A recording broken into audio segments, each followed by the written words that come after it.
এই তো অবস্থা আমার। আজকে শুরুই করে দিয়েছি সকালবেলা থেকেই। ঘর দৌড় ঝাড়াঝাড়ি ঠিক করে নিয়েছি, মাথাটা একটু শ্যাম্পু করব, তো সেই জন্য তো এই দেখো সব কিছু করেছি। এত ময়লা বেরিয়েছে এগুলো থেকে, শুধু এইটুকু ওয়াল থেকে এত ময়লা। তো মাথাটাতে ঘষে স্নান করে সিঁদুর করে নিয়েছি, আর ঘরের সমস্ত কিছু পরিষ্কার হয়ে গেছে, দেখতেই পাচ্ছ। তো হাই বন্ধু, দেখো আমার অবস্থা। অনেকদিন পর একটা ব্লগ নিয়ে চলে এসেছি। সেই ব্লগটা হচ্ছে ঘরে ঝাড়পোছ। আমি বুঝে পাই না কেন যে আমার ঘরে এত ধুলো বা ঝুল কেন আসে। ঘর সবসময় বন্ধ থাকে, কিন্তু আমি ঘর পরিষ্কার করতে করতে হঠাৎ করে ভাবলাম তোমাদের সাথে শেয়ার করি। তোমাদের কাছে যদি কোনো রকম টিপস থাকে যে কি করলে এত ধুলো পড়বে না, তাহলে তোমরা অবশ্যই জানিও। তো চলো দেখাচ্ছি তোমাদেরকে কতটুকু জায়গা পরিষ্কার করে কতটা ধুলো বেরিয়েছে। তো চলো।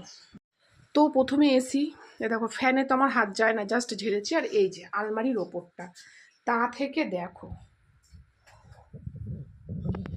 বুঝতে পারছো কি না দেখো এত ধুলো। আর কদিন পর পরই তো আমি যে ওয়ার্ডরোব এগুলো পরিষ্কার করি, টিভি এগুলো সব ঝাড়ি, কিন্তু তবুও দেখো এখন এগুলোও হচ্ছে ওপর থেকে ঝাড়লাম বলে এগুলো হয়েছে। আরে দেখো বিছানাটা, এই যে ফ্যানটা তো কখনোই জল ন্যাকড়া দিয়ে মুছতে পারি না, কারণ আমার এখন আর হয় না। এখনও এই সাইডটা বাকি, সেই ওয়ালের মধ্যে একদম হালকা হালকা ধুলো ধুলো ধুলো ধুলো, মানে এই পাশের ওয়ালটা আমার পরিষ্কার হয়েছে, এত নোংরা বেরিয়েছে। তোমরা কতটা বুঝতে পারছো আমি জানি না। এই দেখো, আর এসির এই যে নেট, সেটা বাইরে এতক্ষণে জলে ধুয়ে গেছে। এই দেখো জলের মধ্যে পড়েছে। তো এসির ওই ফিল্টার তো হয়, দেখো এগুলো পরিষ্কার করে পারি না।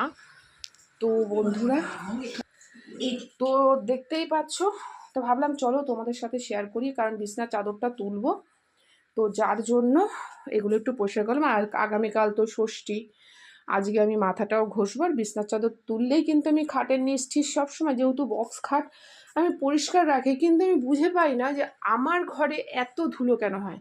তোমাদের কাছে যদি কোনো টিপস থাকে তো বন্ধুরা একটু বলো আমাকে, আমি সেটা করব। তো এখন দেখো এই ওপরটা এত সুন্দর লাগছে না, পুরো পরিষ্কার করে সেটিং করলাম। ফ্যানটা জাস্ট এই তুলোটা দিয়ে ঝেড়েছি, এবারে এই পাশটা ধরবো। তো খুব ধুলো পড়ছে, বাইরে সেদিনকে ঝেড়েছি আবার হয়ে গেছে। সোমবার দিনকেই মনে হয় দেখো ঝাড়লাম। আর আমাদের তো এগুলো পুট্টি করা না, যার জন্য কি বলতো ঠিক মতন ঝাড়া হয় না, আটকে আটকে থাকে। সো বন্ধুরা, সকাল থেকে তো বৃষ্টি, গতকাল থেকে বৃষ্টি, তো দেখো বৃষ্টি হয়েই যাচ্ছে। তো আজকে যেহেতু আমি একটু মাথাটা ঘষবো, প্রচুর কাজ আছে, দেখো সব ছড়ানো ছিটানো, প্রচুর কাজ আছে। তো আমি চলো তোমাদের সাথে দেখিয়ে দিই যে কী করবো আমি বুঝে পাচ্ছি না। তো চলো এবার এই বিছনার চাদরটা তুলবো, তুলে এই সাইডের ওয়ালটাতে ঝাড়বো। এই বিছনার চাদরটা ঝেড়ে নিয়ে এর ওপরে দেবো, দিয়ে নিয়ে ঝাড়বো। ছেলের অলরেডি হাঁচি শুরু হয়ে গেছে, ডাস্ট অ্যালার্জি। ওকে বারবার বলছি ও ঘরে যা, ও ঘরে যা, ও ঘরে গিয়ে টিভি দেখ। ও ঘরেও তো টিভি আছে না, ও এ ঘরেই। তো চলো বন্ধুরা, বাকিটা সেরে পুরো কাজ কমপ্লিট করে তোমাদের সামনে আসবো, এবং তোমরা বলবে যে কেমন লাগছে। তো চলো, একদম পরিষ্কার ঘর দুয়ার পরিষ্কার করে স্নান করে কিন্তু চলে এসেছি।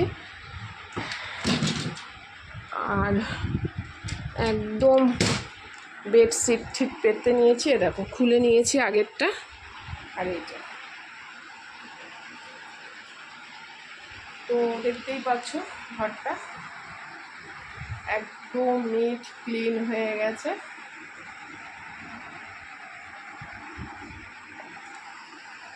তো তোমাদেরকে বলেছিলাম যে একদম পরিষ্কার করার পর আসবো, এবং বাইরের কাজও মোটামুটি হয়ে গেছে, সব গ্যাস ট্যাস মোছা হয়ে গেছে। আজকে নিরামিষ কিছু করিনি, একটা চচ্চড়ি করেছি, আর এমনি ডাল চাল দিয়ে বসিয়ে দেওয়া হয়েছে।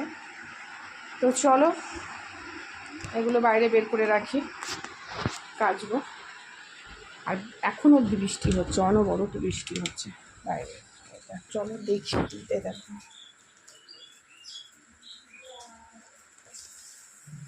একদম অল ক্লিয়ার। আর মাথাটাও ঘষে নিয়েছি। তো বন্ধু